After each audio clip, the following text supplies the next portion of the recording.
మహారాణి 2 రోజులు ఎలా వెళ్ళిపోతుంది? 2 రోజులు కాదు, 2 నెలలు కాదు, 2 సంవత్సరాలు కాదు. తను ఇక్కడే ఉంటుంది, ఎక్కడికి వెళ్ళదు. ఎందుకంటే నేను తనని ఎక్కడికి పంపించను. నా ప్రాణం ఉన్నంత వరకు మెల్లగా. హే, ఏమైంది నీకు? నువ్వు ఇప్పటి నుండే ఈశాని ఎలాగైనా ఇంటి నుండి తరివేద్దాం అనుకుంటున్నావు, కానీ ఇప్పుడేంటి ఆ ఈశానే ఇంట్లోనే ఉంచుదాం అనుకుంటున్నావు. కానీ నాకు ఒకే ఒక అనుమానం ఉంది. నీ మనసులో ఎలా ఈ మార్పు వచ్చింది? అది ఎలాగో నాకు చెప్తావా?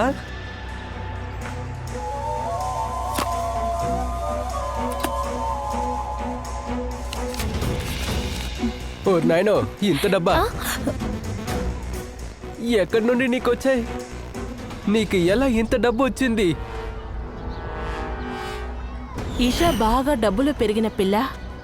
ఈ పేదవాళ్ళ గుడిసెలు తన స్కూల్ డ్రాయింగ్ బుక్లో కూడా తను చూసిందే లేదా. పాపం ఇప్పుడు ఇలాంటి పరిస్థితుల్లో జీవిస్తోంది. ఇలా చూడండి మౌనిక, ఇదిగోండి, ఇందులో కొంచెం డబ్బుంది. ఇది మీరు ఉంచుకోండి. ఈషాకి ఏ సమస్య రాకుండా మీరు చూసుకోవాలి. మీరు అలా చూసుకుంటే మీకు ఎంత కావాలంత ఇస్తానా? వద్దనకండి. ఇది మీరు తీసుకోకపోతే నేను ఇక్కడి నుంచి వెళ్ళను. Thank you.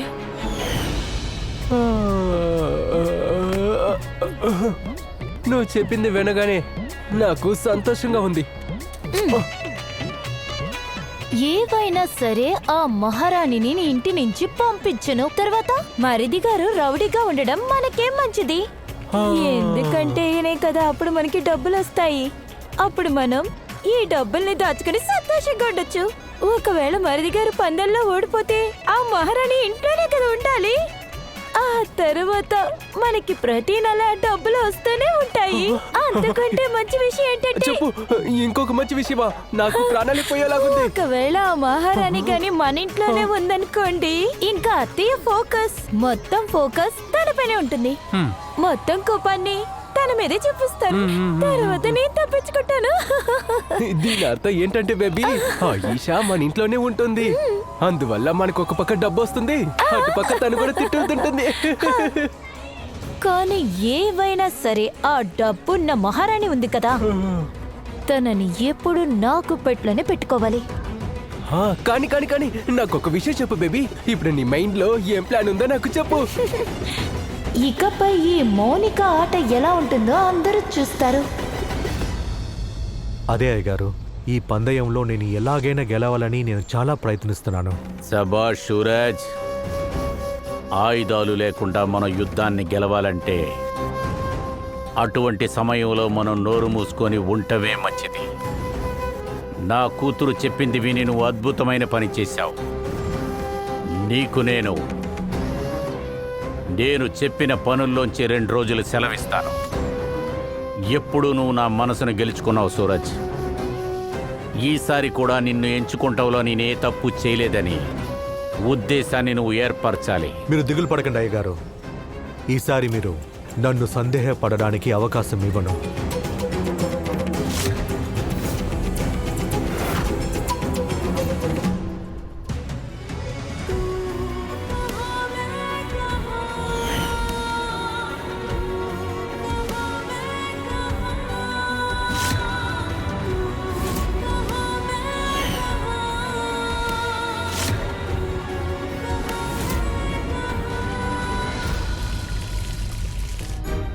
Yes. Very good.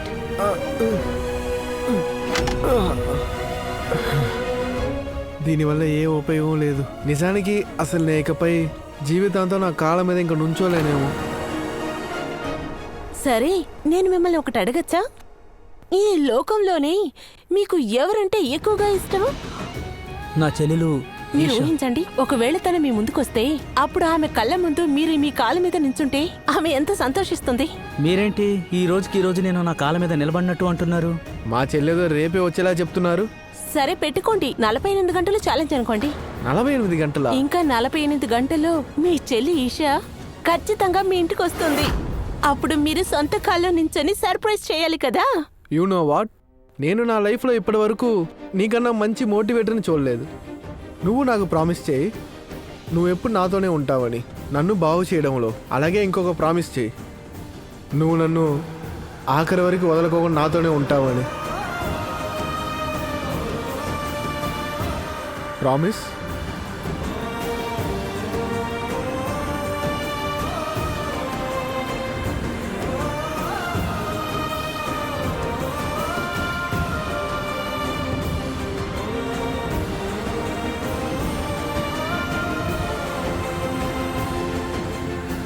Promise.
Suraj సరళ ఆంటీ నీకు ఎలా తెలుసు?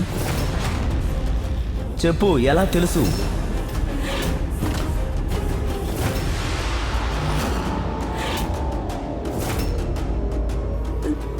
సూరజ్ అన్నయ్య, మా అన్నయ్య, సరళ మా పెద్దమ్మ.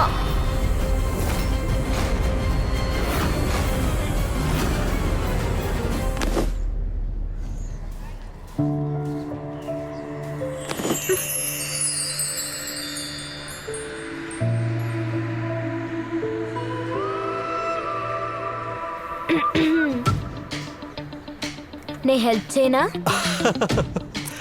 వద్దు మహాతల్లి, 48 గంటల తర్వాత ఇక్కడి నుంచి వెళ్ళిపోతావు కదా, అదే నాకు పెద్ద హెల్ప్.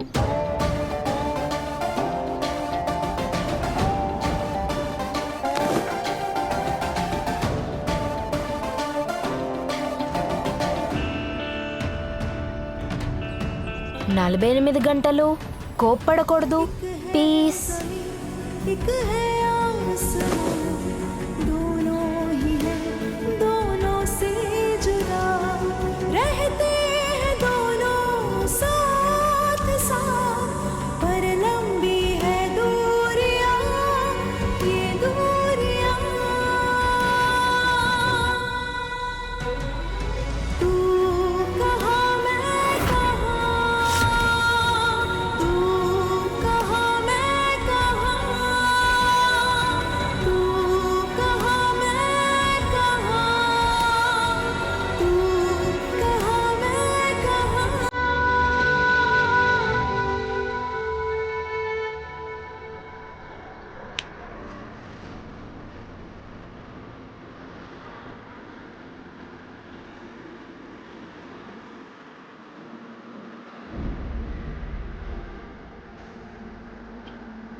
పందెం ప్రకారం నేను నెక్స్ట్ 48 అవర్స్ ఎవరితో గొడవ పెట్టుకోకుండా ఉంటే మీరు మీ ఇంటికి వెళ్ళిపోతారు.